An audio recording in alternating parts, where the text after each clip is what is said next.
Let me ask you a question. Do you want to play a new Crazy Taxi game? What about one that doesn't add anything new or interesting to the formula? And while I have you here, are you still interested if I tell you that it's actually a big step backwards from Sega's most recent sequel? You know, a game that came out almost 20 years ago. If you answered yes to all of these questions, then you are the target audience for Taxi Chaos. It's a Crazy Taxi clone so blatant, the developer Orange One decided to get Sega's approval. And you know what? If you're the type of person who desperately wants a new Crazy Taxi game, no matter the imperfections, then this review may not be for you. Go, buy Taxi Chaos, and bask in the nostalgia.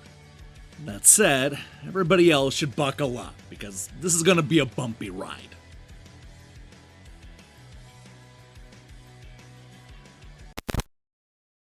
Before we talk about Taxi Chaos, we first need to take a look at the game that inspired it. In many ways, Crazy Taxi was the ultimate late 90s arcade machine. I mean, the concept was instantly understandable, and the rush of picking up and dropping off passengers gave the game a real sense of urgency that set it apart from all the other driving games. It was also short and sweet, with most sessions lasting no more than just a few minutes. Unfortunately, all the things that made Crazy Taxi so great in the arcade ended up being a problem when it got ported to home consoles like the Dreamcast, PlayStation 2, and GameCube. Those exciting 4 or maybe 5-minute sessions didn't translate well, leaving gamers with a disappointingly shallow experience that became boring and repetitive after only an hour or two. For their part, Sega would eventually update the formula with both a 2001 Dreamcast sequel and Crazy Taxi 3 High Roller on the Xbox. But by that point, the industry had moved away from the short attention span arcade experience and towards long-form, open-world games like Grand Theft Auto 3. Only 3 years after becoming a smash arcade hit, Crazy Taxi was officially out of a job. Although its potential was never fully realized on home consoles, there are still a lot of people who have fond memories of Crazy Taxi, including me. That's why it's so easy to get your hopes up for a game like Taxi Chaos, a clone that, in theory, should be able to take what worked about those classic installments and update them with all of the modern enhancements. It's really a chance for a new developer to show up Sega by making the sequel that we've always wanted. This is the promise of Taxi Chaos. Now, just like Crazy Taxi, the goal is to speed around the fictional New Yellow City, picking up and dropping off passengers. Each fare will need to go to the theater, construction site, skate park, Chinese restaurant, subway station, hospital, art gallery, heliport, and all kinds of other notable NYC locations. Your job is to get them there as quickly as possible, preferably while racking up combos for speed, near misses, shortcuts, and even jumping over oncoming traffic. The trick is to earn as much money as possible while picking up time bonuses, which will go a long way to prolong the game and allow you to pick up more passengers, which ultimately translates into more money. You do this loop until time runs out, and then you do it all over again. If you're looking for anything deeper than that, then you've come to the wrong place. About the closest thing you get to depth is picking up some of NYC's most famous inhabitants, such as a mascot character, rock star, or even a weird alien tourist. These unique passengers will add new collectibles to the map, which you'll need to pick up in order to unlock the next part of their story. This is something, but it's definitely not much.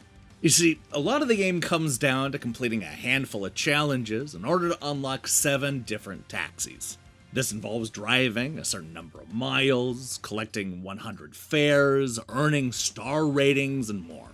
The problem is that there isn't a whole lot of balance for the cabs. You'll be okay with the slower taxis early on, but once you unlock the later vehicles, there's no looking back.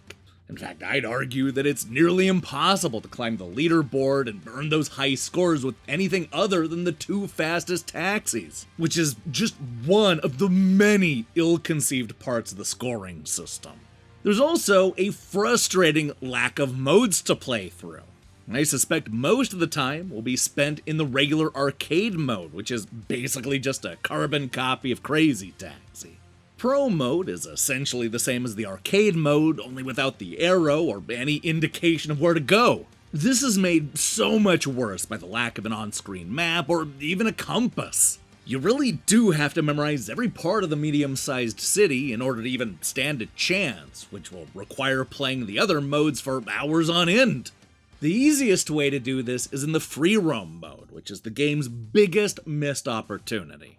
This mode ditches the timer and lets you explore New Yellow City at your own pace. This is the best way to search out the celebrity passengers and locate the collectible items, as well as jump around on the roofs to find all those hidden shortcuts. It's great being able to explore the city without worrying about picking up fares, but there's not a whole lot to do here. Tracking down collectibles isn't a fun primary activity, and ultimately shows the weakness of Taxi Chaos as both a Crazy Taxi clone and a modern game. This is a game that had the potential to revitalize a long-dead franchise and add something new to the formula. But instead what we get is a game that feels kind of like a remake. And it's not just that it's a lateral move, but rather that in a lot of ways it feels like a big step backwards from Crazy Taxi 3 High Roller. That's a game that came out in 2002, yet it somehow still feels fresher than the brand new Taxi Chaos. Even the console port of the original Crazy Taxi had more modes and features than this. It's especially frustrating when you think about all the amazing things you can do with Crazy Taxi as a starting point. They could have created a whole story mode where the taxis are constantly at war with Uber and Lyft. Maybe the developers could have used the open world to create individual missions and challenges. They probably could have added more than 2 characters, both of which can't stop saying their annoying catchphrases. Or, and I'm just tossing this out there, perhaps they could have turned the fight for fares into an intense multiplayer mode. There's just so many things they could have done by adding a second player to the mix. Or really adding anything new or interesting. Anything at all. Because they didn't think to innovate or update the formula in any meaningful way, Orange One has created a game that falls into the same traps that ultimately brought down the earlier Crazy Taxi games. It's the kind of arcade experience that is fun for a half hour or so, but quickly runs out of gas. Once you've unlocked all the cars and found your place on the leaderboard, there's not much to do beyond collecting hidden items. Taxi Chaos so desperately wants to be something else that it ends up having an identity crisis. And that makes me sad.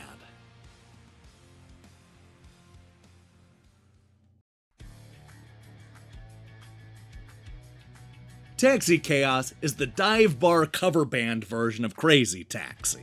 It knows the songs and hits most of the same notes, but struggles to recreate the greatness of the original.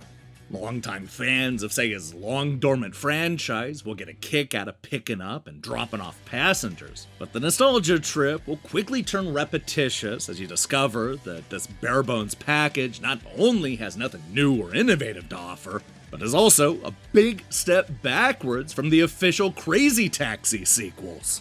Taxi Chaos is every bit as disappointing as it is unoriginal, leaving us with a clone that lacks ambition and ultimately runs out of gas long before we've made New Yellow City our new home.